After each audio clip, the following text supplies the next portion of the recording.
Okay, so this is my classroom setup. As you can see, if you were a student right now, it would be totally normal for you. I'd be lecturing up here. You guys can see the projection screen up there. And then from my standpoint, if you want to come up this way, so the mouthpiece I have on is just pretty much for the students at home so they can hear me talk. And I have two screens open. My first screen here is just of the Google Meet, so that would be of all the students. I can see them there.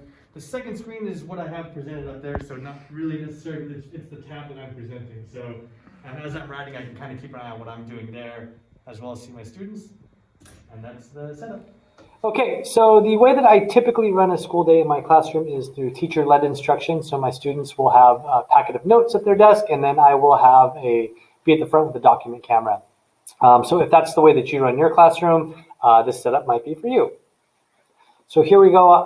As you will see in the video, I'll be at the front with my document camera hooked up to my hard drive computer. And then I have two screens. One of those screens will be of my Google Meet for the home learners. In case they have any questions, I can see them there. And then screen number two is just whatever I'm trying to present to everyone. So whether it be my document camera or a Google slideshow or even a YouTube video, that's where I will keep all that information on that screen too.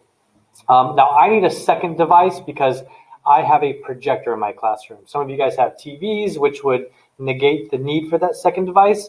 But my second device is hooked up to my projector, and I use a Chromebit, or you could even use a Chromebook.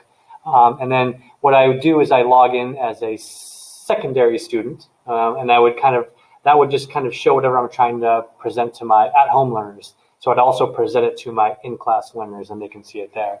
Now, if your setup has TVs in your room, it's probably a little bit easier. Probably looks something more like this, where you actually just have to have one device, and then you can present whatever you're showing on your TV screen in front of your class. So that's how I set up my classroom. I hope that helps. So really quick on the pros and cons list. I try to keep everything as low tech as possible.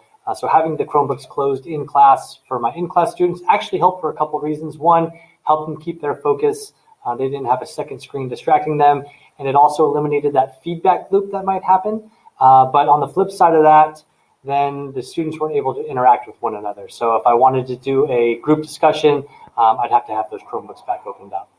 For me personally, it was really hard to talk with my mask on. I thought that was the hardest part, just being able to, I was out of breath. I felt like I was yelling to everybody.